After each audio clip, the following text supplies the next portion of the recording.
வணக்கம். கடந்த ஒரு வருஷத்துல மட்டும் 3,80,000 கோடி ரூபா அளவுக்கு எஃப்ஐஎஸ் மார்க்கெட்லேருந்து பணத்தை வெளியில எடுத்துட்டு இருக்காங்க.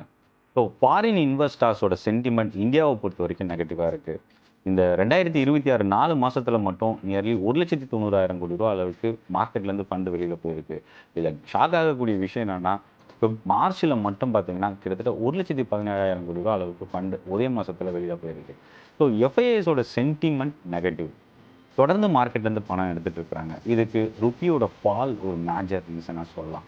சரி, எஃப்ஐஎஸ் தொடர்ந்து பணத்தை வெளியில் எடுத்தாலும் ஏன் மார்க்கெட் கிராஷ் ஆகலை இல்லை ஃபால் ஆகலை அப்படின்னா, டிஏஎஸோட சைடு, அதாவது டொமஸ்டிக் இன்ஸ்டிடியூஷனல் கம்பெனிஸ் வந்து அதை இன்வெஸ்ட்மெண்ட் உள்ள அதிகமாக எடுத்துகிட்டு வராங்க. ரீடெயில் சைட்லேயும் அதிகமான இன்வெஸ்ட்மெண்ட் உள்ள வருது. ரீசெண்டாக மியூச்சுவல் ஃபண்ட் டேட்டாவில் எஸ்ஐபி இன்ஃப்ளோ, ஈக்விட்டி இன்ஃப்ளோ தொடர்ந்து இன்க்ரீஸ் ஆகிட்டு இருக்கிறத நம்ம பார்க்குறோம்.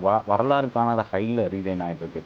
ஸோ எஃப்ஐஎஸ் வெளியில் போகிறதும் டிஏஎஸ் உள்ளே வரதும் மார்க்கெட்டை பேலன்ஸ் பண்ணுறதுக்கு ஹெல்ப் பண்ணாலும் ஓவரால் சென்டிமெண்ட் வந்து ஸ்டில் நெகட்டிவ் தான். ஏஷியாவில் 2025 ஒரு ஒஸ்ட் பர்ஃபார்மிங் மார்க்கெட்டாக இந்தியா இருந்தது. ஆனால் ஒரு பெஸ்ட் பர்ஃபார்மிங் மார்க்கெட்டாக எப்போ வரும் அப்படின்னா, எஃப்ஐஎஸோட சைட் ஒரு பாசிட்டிவ் சென்டிமெண்ட் இந்தியன் மார்க்கெட்டுக்கு வரும்போது அதர் கண்ட்ரிஸோட மார்க்கெட்டை பர்ஃபார்மன்ஸ் வைஸ் பீட் பண்ணுறதுக்கு வாய்ப்பு இருக்குது. இந்த வீடியோ யூஸ்ஃபுல்லாக இருக்கும் அப்படின்னு நினைக்கிறேன். நன்றி, வணக்கம்.